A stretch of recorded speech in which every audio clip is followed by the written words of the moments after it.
La magia de Hollywood siempre ha llegado a los pilotos y actores, y aquí te lo contamos. Esto es Máxima Velocidad Late Edition con Jesse Camargo. Hoy tenemos a la piloto de autos Taylor Hagler del equipo Bryan Herta Autosport.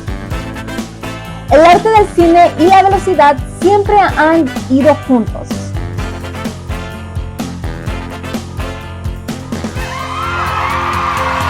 Comenzamos. ¿Qué tal, amigos? Bienvenidos a Máxima Velocidad Late Edition. Yo soy Jesse Camargo, donde congeniamos la magia de Hollywood con el automovilismo. Ustedes saben que siempre Hollywood ha estado enamorado de lo que sucede en la pista. El día de hoy tenemos a una invitada de honor, alguien que es de la fábrica piloto de la escudería de Hyundai de Bryan Herta Motorsports, que está participando, inician temporada en las 24 horas de Daytona. Estoy hablando nada menos, nada más que de Taylor Hagler, una joven piloto que se inicia de tan solo 28 años de edad, que tiene, ingresa a las filas de Bryan Herta en el 2021 y ha estado dando pasos agigantados, a pesar de ser un mundo dominado por hombres, hay que decirlo, el automovilismo. Ella llega y marca la diferencia, nada ajena a las cámaras y micrófonos y toda esa magia del cine, la televisión, el radio, porque ya ha hecho un documental que Hyundai, la marca Hyundai, fabricante del auto que precisamente tripula de la fábrica, le sacó un documental que vamos a ver. Taylor Hagler, una chica originaria del estado de Texas, acá del sur en la Unión Americana, pero así es como Taylor Hagler llega a este mundo del automovilismo. Racing and like knowing that I was going into a male sport, it just meant that I had to work a little bit harder for the respect. I always want to strive to be better. Plus, I feel like when you have a love for competition, you just do it. You do what you can with what you have, and you have to work a little bit harder regardless of what it is in life. I've only been racing professionally for 5 years, and I raced for Bryan Herta Autosports for the last 2 years. Bueno, amigos de Máxima Velocidad Late Edition, ahora sí, lo prometido es deuda. Estamos con Taylor Hagler, una piloto oficial del auto de Hyundai, que ya está allá en Daytona preparándose para la primera de la temporada 2024, que va a estar iniciando. Corre en Estados Unidos todo el campeonato de IMSS y también se va a Europa. Ahorita vamos a platicar un poquito con ella. Vamos a darle la bienvenida. Taylor, welcome to Máxima Velocidad Late Edition. You are from Texas, very young girl, and welcome. How are you? I'm really good. Thank you for having me. Bueno, pues dice que está muy contenta, rápida, chiquita su respuesta, que está muy contenta. Taylor, you started in horse equestrian jumping, empezó brincando caballos. Me imagino que es un amor, porque la gente que he conocido en el mundo ecuestre, pues le llama. People that I met through equestrian, they really love the horses, so it must have been a big change to leave the horses and then jump into the racing. Let's talk a little bit about how did that happen. Dinos un poquito más cómo fue ese cambio de los caballos. And you changed the horse from horsepower. So it was a kind of a different atmosphere, the same competition, the misma competencia, but a different change, a different landscape. Yeah, I mean, I don't think it was that big of a change for me. Mostly just because I grew up watching racing as well. I went to the racetrack with my dad growing up. And I kind of wanted to do karting when I was a kid, but obviously went the horse route, and I did that until college, and then I kind of phased out of that. My horses got injured, we sold them all, phased out of that, and then just was like, well, I think I need a new hobby, like let's try cars. So I ended up doing a racing school with my dad. We kind of did it as like a father-daughter thing, and really enjoyed it. So I went back and did a 2-day and still really had a lot of fun with he was retired at the time, had decided like, oh yeah, like let's go club racing. This would be a cool little hobby for us to do. And that was the whole intent behind that. Now it's a career, but that's not how that it came from a hobby, went to a professional career. I was reading about you, and you went into NASA. I'm familiar with that championship. You had some good wins. Actually, you won in your home state, over there in Austin, Circuit of the Americas, in front of all your friends and family. Tu primer triunfo fue en Circuit of the Americas, en el circuito de Cota, ahí in Austin. Tell us a little bit more about it. How was it? I mean, your first win. I mean, the family's there. Your dad has been a big cheerleader, what I can see. Scott Hagler, he was the one. Was he ever pushing you, te empujaba un poco, go racing, come on, let's do it, like the daughter and dad thing? Or was he you as the one, dad, I want to do it, I really want to do it? It was a little bit of both. I mean, like when I was a kid and wanted to go karting, he was working, and so we kind of didn't do that route just because my mom really wasn't going to be able to handle the karts. My mom was the horse person, so I did that with her. And when he retired and we did the racing schools, it was kind of his push that got me into club racing. And he was like, oh, this will be so much fun. It'll be a hobby. Let's do it. And I was like, okay, cool. And every step of the way, it's kind of been not only him kind of pushing me to do the next step, but my mom as well. And she's always trying to find ways to, help get me into whatever seats I can get into. But my dad always did want to race. My mom just wouldn't let him. So how I somehow managed to be allowed to do it, I don't really know. So he kind of lives through me a little bit. So he's, at every race, involved in everything, always talking to me about the car, and he's very much involved and gets to live through me. So it's kind of a little bit of both. He's definitely, but I've also gotten to the point where I want to do it. Is he there over there right now in Daytona going? Yeah, he's outside, I think.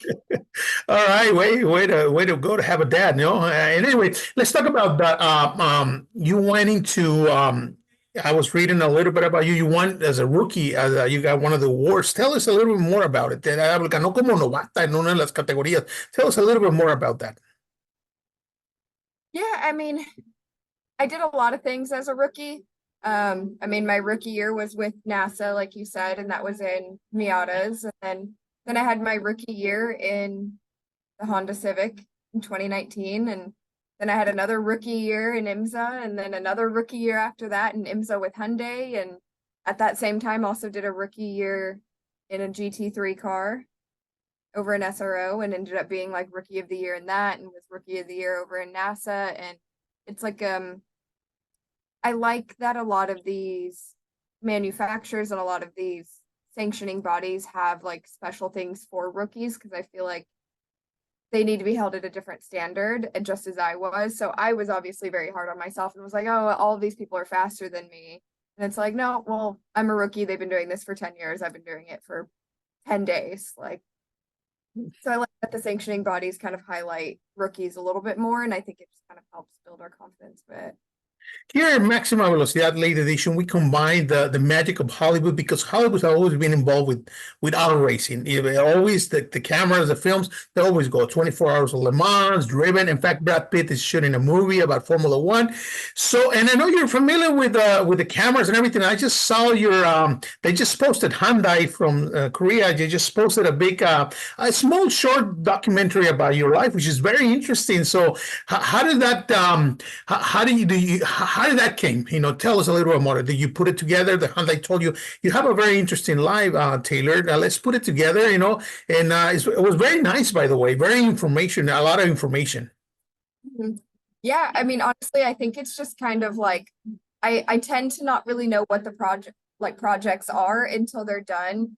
I've kind of gotten used to, over the years, being in front of the camera. It's still not something that's my favorite, but you kind of just tend to get used to it. And things just, I get told like, hey, you're doing this interview with this person and this interview, and then something gets put together and I see the final product is typically how it works. And welcome to professional auto racing.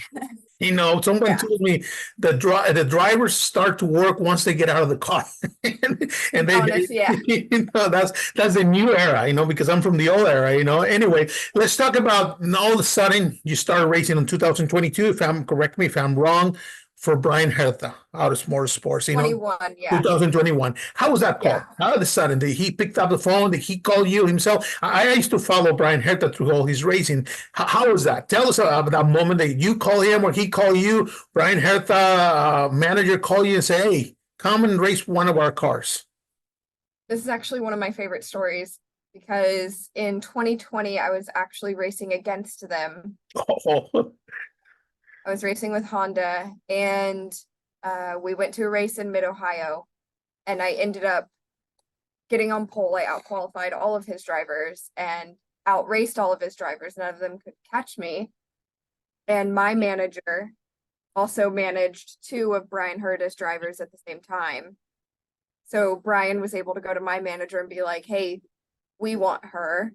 And he kept hounding and hounding. And Mid-Ohio, I believe at that point was in like June or July. And I did not sit down with Bryan until the last race of the year in Atlanta.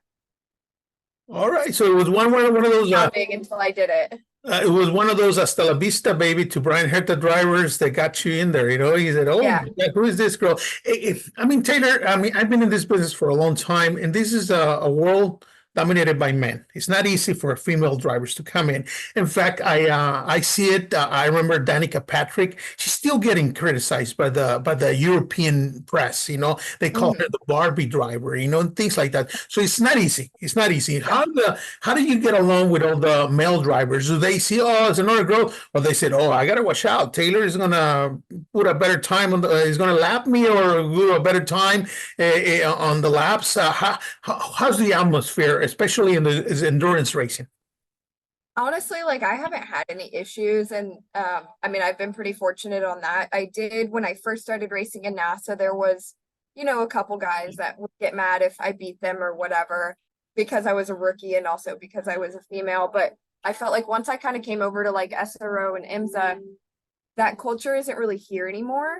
Okay. That was one of my things that I was nervous about. But I mean, when I went straight to in 2020, when I was with LA Honda World, like they were super inviting and open. And then all of the drivers that we've had over the years with Bryan Herta, we've all just been like a family. I'm included in everything. Everyone helps me out. I can help other people out. Like there really is no, like, there's obviously a competition factor, but there's not a competition factor solely because and that's really nice. And let's talk about this year, 2024. You're over there right now at the Daytona Speedway. What are your goals?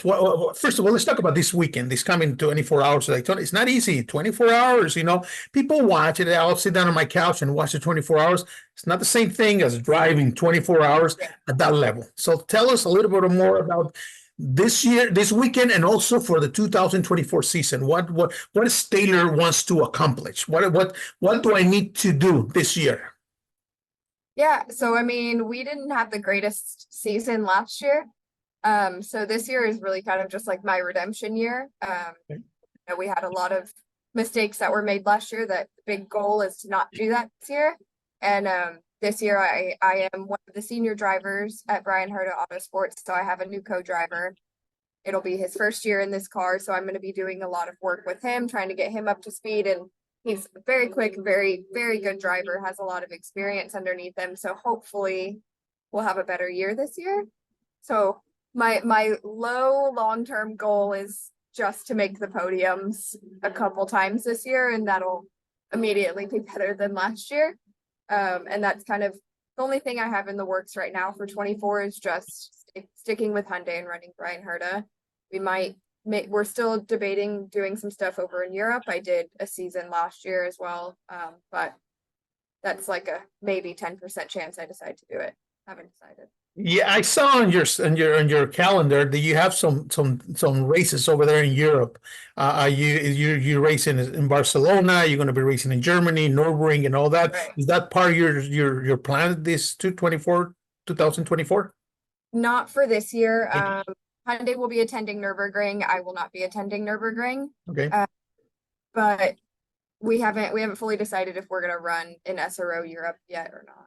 I had a great last year, but it's a lot of travel. Well, Taylor, you have a full plate here. It's not easy racing with these guys.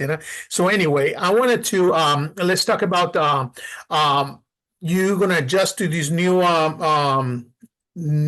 co-driver. Do you guys share information? Do you share the secret? Does Bryan come and say, "Hey, listen, Taylor, you gotta take these, gotta hit the apex here. You gotta, do you have that freedom?"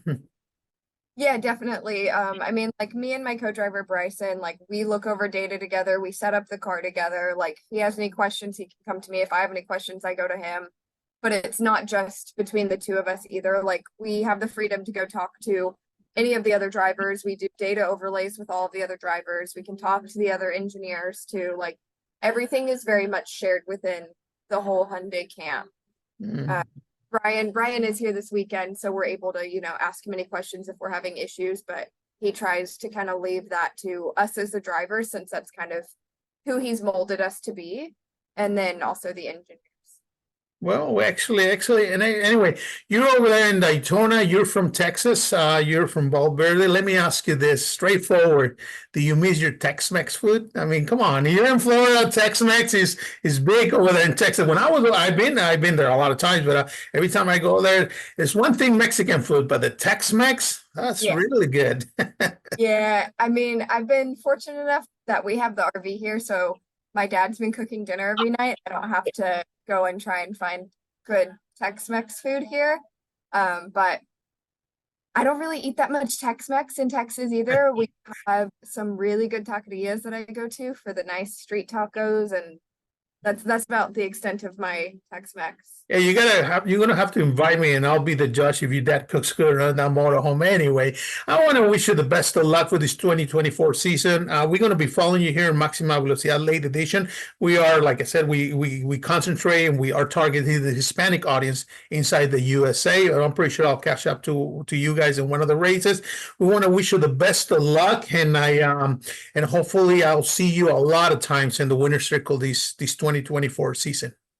Thank you.